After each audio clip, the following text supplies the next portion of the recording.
Hey friends.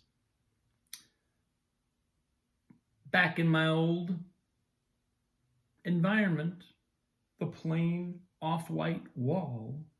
However, didn't know I had a piano here, did you? Well, I do, and since I have now committed to this musical post, it's going to come in handy.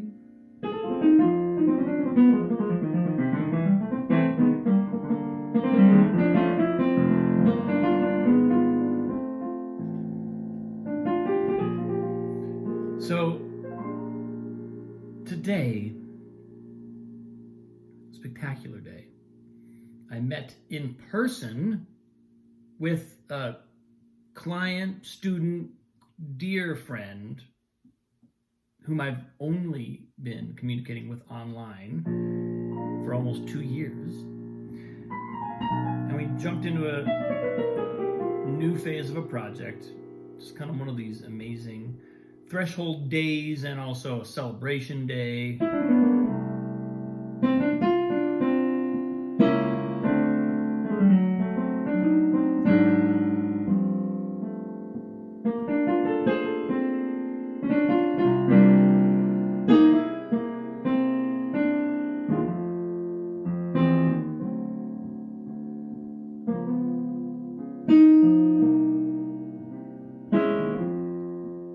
So I've had this just incredible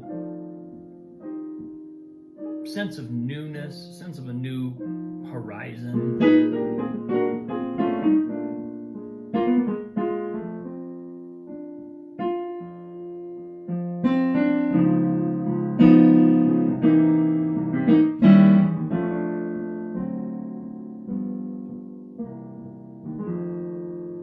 And one of the things that came up today, it's something that I think about it quite often, and it's something I try to keep in mind as I'm getting myself psyched up to get out of my comfort zone.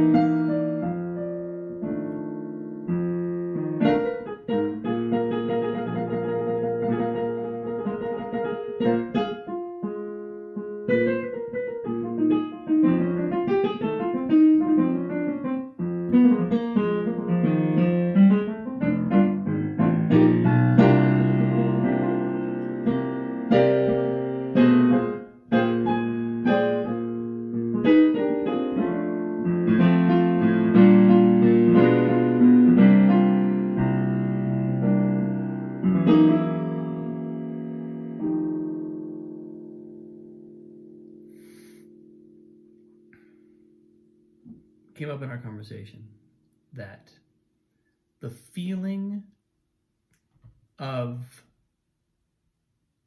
discomfort that we can sometimes get as creative people, as anybody, this could even apply to virtually any realm of life where we're producing something, we're creating something, doing some work, and ultimately defending it. There's a feeling of, I don't know whether to call it shame. Shame is probably too harsh, but there's a kind of awkward feeling, an icky feeling sometimes when we witness our own work and we know that it could be better. We see some of the imperfections in it. And if we keep at it, if we want to do this work in any way long term, we end up finding out that that's part of it. It's part of the path. We're not going to get off without it. However, we can learn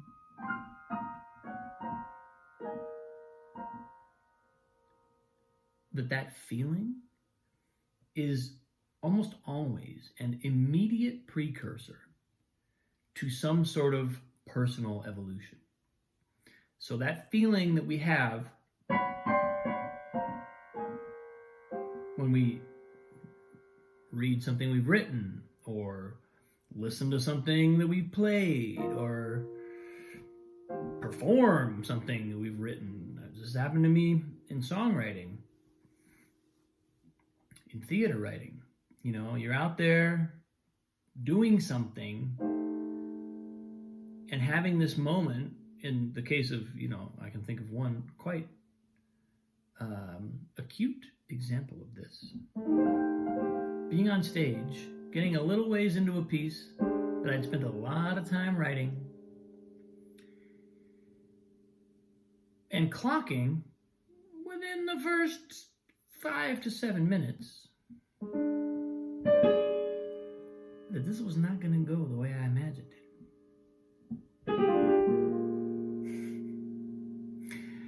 And then having to keep going, because, you know, in theater, in music, you enter the flow of time in front of an audience. And you're there. You're committed. You're on that stage until the act is over. And this situation that I have a vivid recollection of is one that certainly at the moment that it happened, intensely uncomfortable.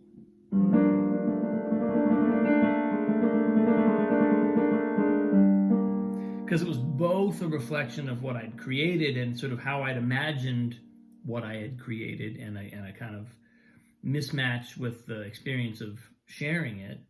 But it was also a moment of performance. I was actively in front of a group of people, and I had to sort of power my way through this thing that was tanking. And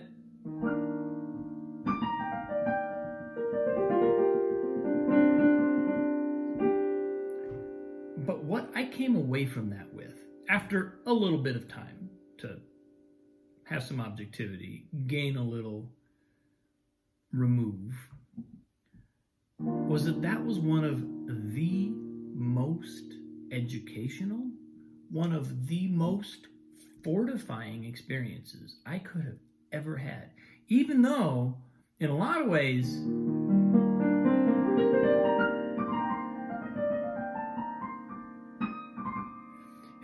it was, you know, it was a reflection of, you got some work to do if you want this thing to live.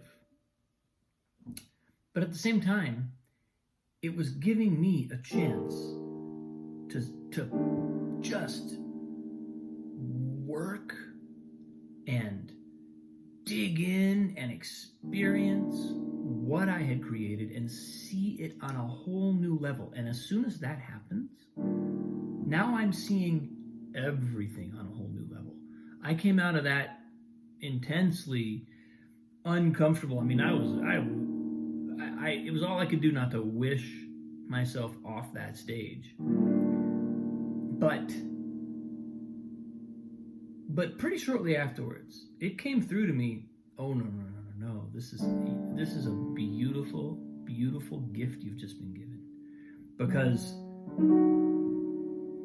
I mean, sure, part of it was just, okay, you got some work to do and you need to do that work. You got a lot of work to do. But realizing that I had the strength to power through that experience, I was like, put me on stage doing anything from now on, and it's going to feel like a light lift compared to this. It was such a feeling of being in battle. And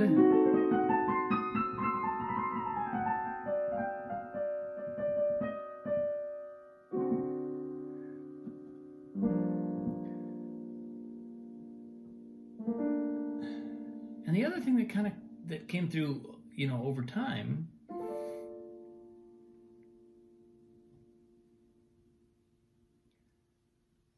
was that that feeling of discomfort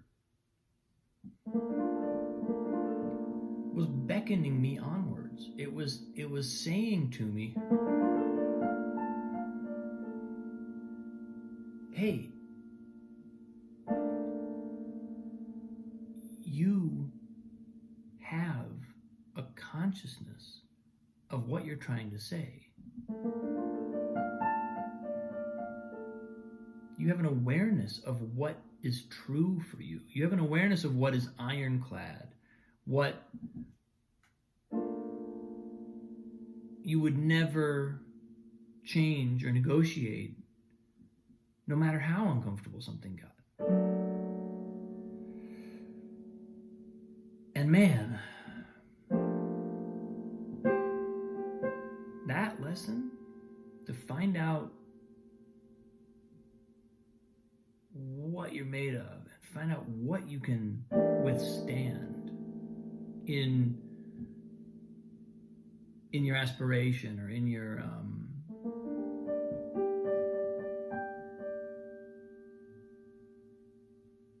search, in your exploration.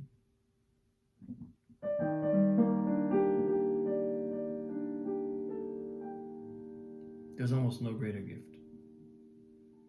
And so that awkward feeling, that feeling of yeesh, ugh,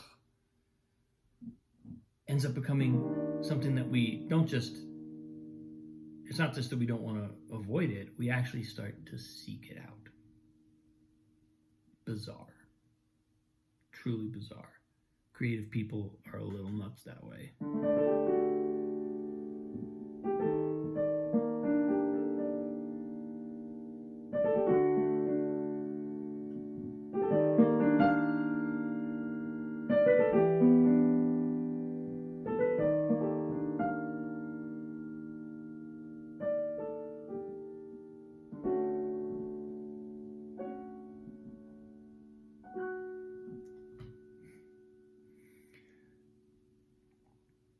And when you realize that, the thing that we're in some ways most afraid of, right? That experience for me was almost like a worst fear kind of moment. When you realize that your worst fear is actually an ally, actually something we're working in collaboration with,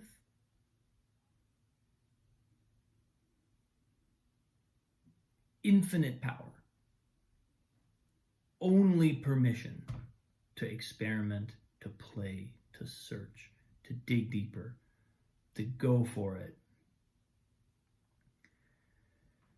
And so,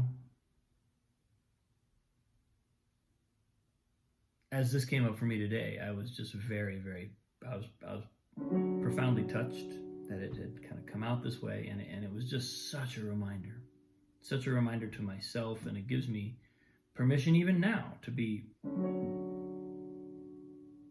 even more fearless in my journey, even more fearless in what I'm pursuing, even more fearless in my own expression. Because the worst case scenario is the worst case scenario from one point of view is the best case scenario from the point of view of my deeper evolution. Can't lose. You know, it's like, you can't lose.